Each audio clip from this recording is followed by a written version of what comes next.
exactly 0347 hours local time, in the freezing, ice-choked waters of the Greenland Sea, Russia launched a sudden and reckless provocation against NATO forces.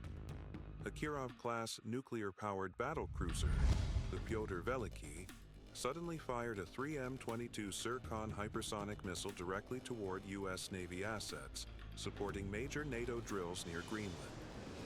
The Mach 9 sea-skimming missile streaked low over the dark polar waves, locked onto the USS Gerald R. Ford carrier strike group. Vampire! Vampire!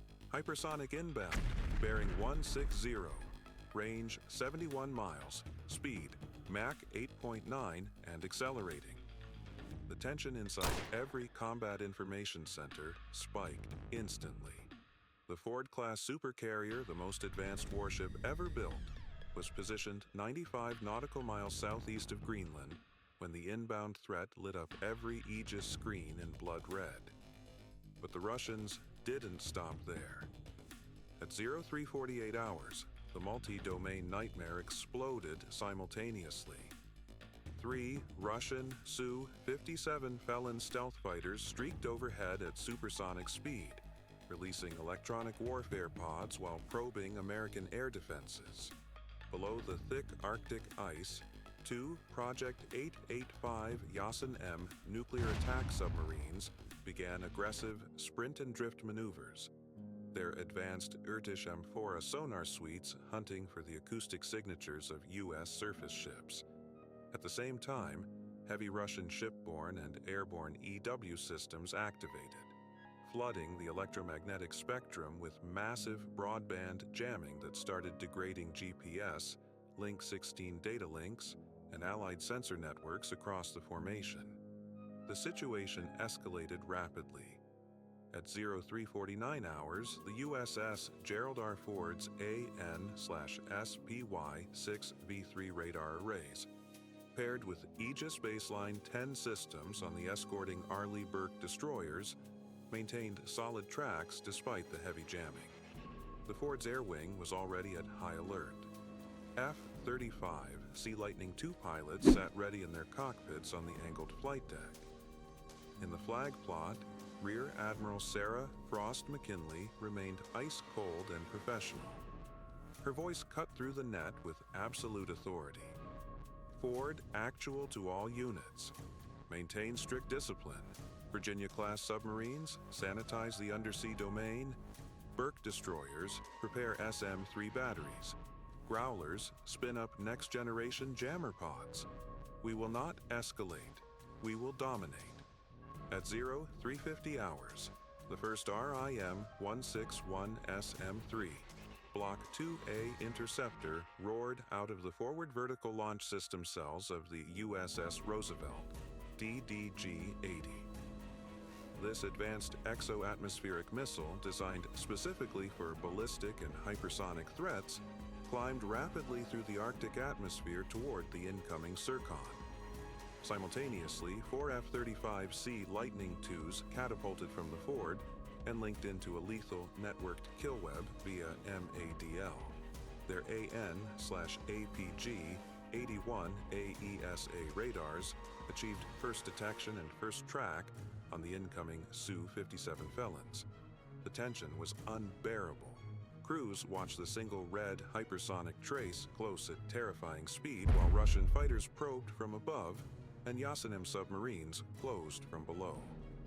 At 0352 hours, 41 seconds from projected impact, the SM-3 Block 2A achieved a flawless kinetic intercept, high in the upper atmosphere.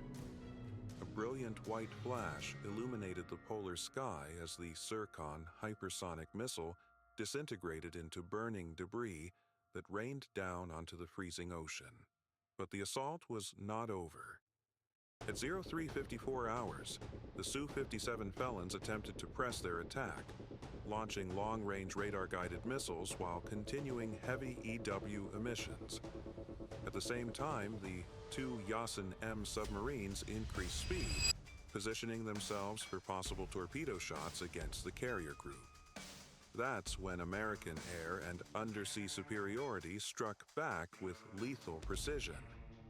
the F-35 Sea Squadron, operating with superior stealth and sensor fusion, achieved multiple beyond visual range kills. AIM-12 OD AMRAAM missiles streaked through the cold Arctic air, forcing the Su-57S into panicked defensive maneuvers and eventual disengagement. At exactly 0356 hours, the Virginia-class attack submarines USS Minnesota and USS North Dakota executed a masterclass in silent under-ice warfare.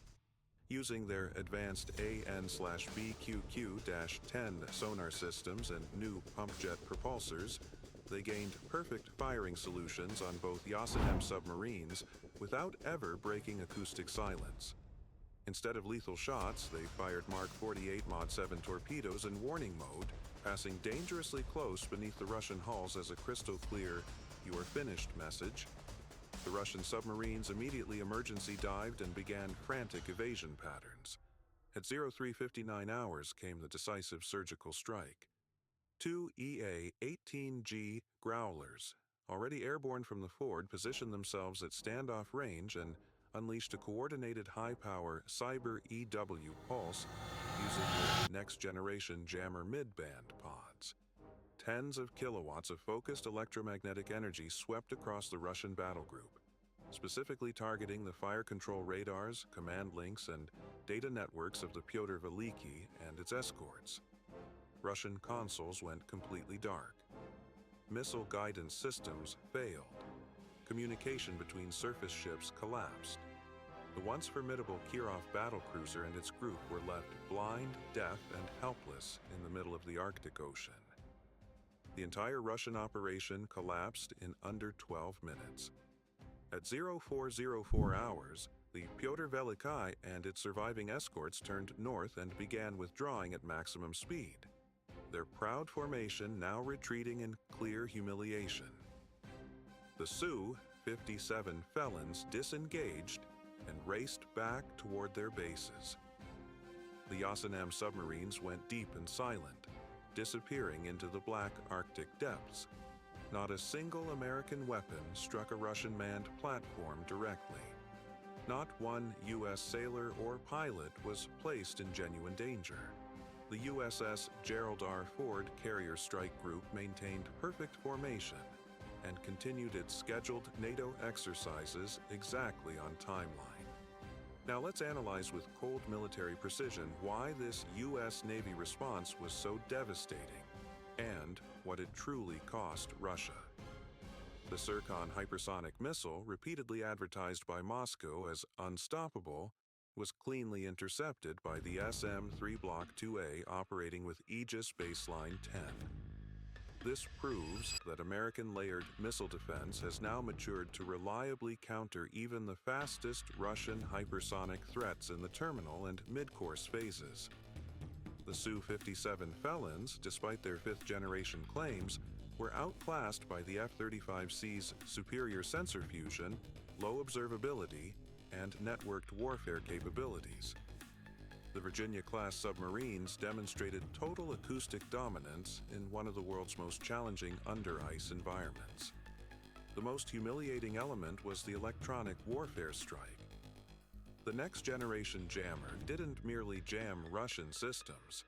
It surgically fried their fire control radars and command networks, rendering an entire surface action group blind and combat ineffective in minutes. This single failed provocation cost Russia dearly, tens of millions of dollars in expended missiles, fuel, and operational hours, plus severe damage to crew morale and international credibility. Their attempt to intimidate NATO forces in the Arctic using gray zone multi-domain tactics ended in complete tactical and strategic failure. The message from the United States Navy is loud and ice-cold. We will defend freedom of navigation and our NATO allies in the harshest environments on Earth with overwhelming technological superiority and disciplined restraint. You can provoke, but you will leave humiliated, blind, and empty-handed. The freezing Greenland Sea remains firmly under NATO control. What do you think happens next in the Arctic? Will Russia attempt another escalation with even more advanced systems? Or have they finally learned the real cost of challenging American naval power in one of the most unforgiving battle spaces on the planet? Drop your thoughts in the comments right now and tell us which adversary scenario you want next. China in the Taiwan Strait, Iran in the Strait of Hormuz, or North Korea in the Sea of Japan? Smash that like button if you want more ultra-realistic, high-adrenaline naval warfare breakdowns. Subscribe to Navy Strike Alert and turn on notifications, because the next flashpoint is already developing somewhere.